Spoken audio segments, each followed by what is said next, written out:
अस्सलाम वालेकुम वरहमतुल्लाहि वबरकातुहू। सवाल ये पूछा गया है कि रोज़ेदार जो रोज़े की हालत में हो वो दाढ़ी सेव कर सकता है या नहीं। तो पहले तो इसमें ये बात जाननी पड़ेगी कि सेव करने से मुराद क्या है। क्या सिर्फ खत बनवाना है, जैसे जो जिनके सुन्नत है दाढ़ी वो ऊपर से जो ये बाल निकालते हैं, इसी तरह जो नीचे से बाल निकालते हैं, बाकी ये दाढ़ी इसी तरह रखते हैं। तो सेव करने से मुराद के ये खत बनवाना है, या फिर सेव करने से मुराद पूरी दाढ़ी मुंडवाना है। अगर सेव करने से मुराद खत बनवाना हो तो ये बिल्कुल जायज़ है, इससे रोज़े में कोई फर्क नहीं पड़ेगा। बल्कि उनको अगर इस तरह का ज्यादा बाल चेहरे पर आ रहे हो कि जिससे देखने वाले को बदनुमा सा महसूस हो रहा हो, तो उनको तो फिर हुक्म यही है शरीयत का कि वो खत बनवाए। जिससे क्या होगा कि लोग उनके चेहरे को देखेंगे तो खूबसूरत दिखाई देगा। जब खूबसूरत दिखाई देगा तो लोग सुन्नत की तरफ रागिब होंगे, सुन्नत की तरफ माइल होंगे।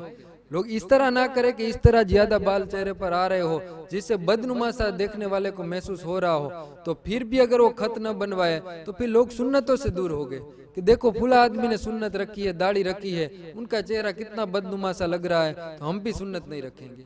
तो गोया कि सुन्नतों से दूरी का सबब बनेगा। इसलिए हमारे लिए हुक्म यही है उन लोगों के लिए खास करके कि जिसके चेहरे पर इतने ज्यादा बाल आते हो कि जिस बालों की वजह से वो चेहरा बदनुमा महसूस होता हो, वो तो खत बनवाए। लेकिन अगर किसी के इतने ज्यादा बाल नहीं आते, थोड़े थोड़े बाल आते हैं, लेकिन देखने में वो चेहरा बदनुमा सा महसूस नहीं हो रहा, फिर उसे भी इख्तियार है को चाहे तो खत बनवा ले। और वो रोजे की हालत में बनवाए या बगैर रोजे के बनवाए, खत बनवाने में कोई अर्ज नहीं है। अगर रोजे की हालत में अगर खत बनवा लिया तो रोजे में कोई फर्क नहीं पड़ेगा, ना रोजा टूटेगा ना रोजे के मकरूहात में शामिल है, कोई फर्क नहीं पड़ेगा। अब रही दूसरी बात कि सेव करने से मुराद अगर पूरी दाढ़ी मुंडना है, पूरी दाढ़ी मुंडवाना है, तो याद रख ले कि चाहे रोजेदार हो या रोजेदार न हो, चाहे रमजान का महीना हो या चाहे और कोई महीना हो, दाढ़ी मुंडाना ही हराम है। और हमारे उलमा किराम ने दाढ़ी रखने को दो कौल है। एक कौल ये है कि सुन्नत मुअक्कदा है, दूसरा कौल ये है कि दाढ़ी रखना वाजिब है। और ज्यादातर उलमा किराम इसी तरफ है कि दाढ़ी रखना वाजिब है, और मेरी अपनी राय भी यही है कि दाढ़ी रखना वाजिब है। अब जो बंदा वाजिब को तर्क करेगा वो गुनहगार होगा। तो चाहे रमजान का महीना हो या रमजान के अलावा कोई महीना हो, दाढ़ी मुंडाना ही हराम है, दाढ़ी मुंडा ही नहीं सकते। तो जब आम दिनों में दाढ़ी मुंडा नहीं सकते, वो गुनाह का काम है, तो हालत रोजा में अगर गुनाह के काम आप और हम करेंगे तो इससे फर्क ये वाक़ होगा कि जो रोजे की जो बरकतें हैं, जो रोजा रखने की वजह से अल्लाह तबारक व तआला जो रहमतें उस बंदे पर नाजिल फरमाता है, और जो रोजे की जो बरकतें उससे हासिल होती है, वो हराम काम करने की वजह से फिर वो बरकतें उससे फिर उठ जाएगी। वो बरकतें फिर हासिल नहीं होगी जो बरकतें रोजे की असल है।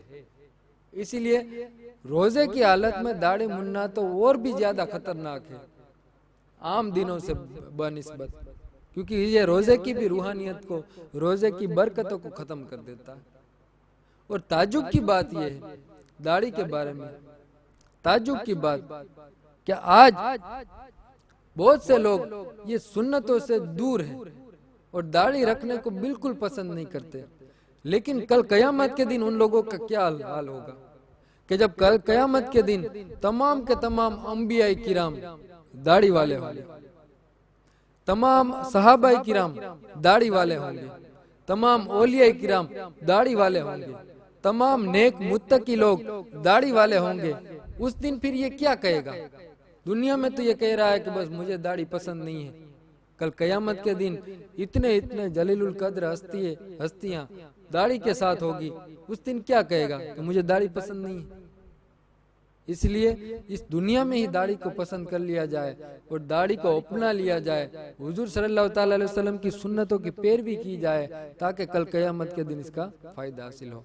अल्लाह तबारक व तआला हमें भलाइयों की तौफीक अता फरमाए।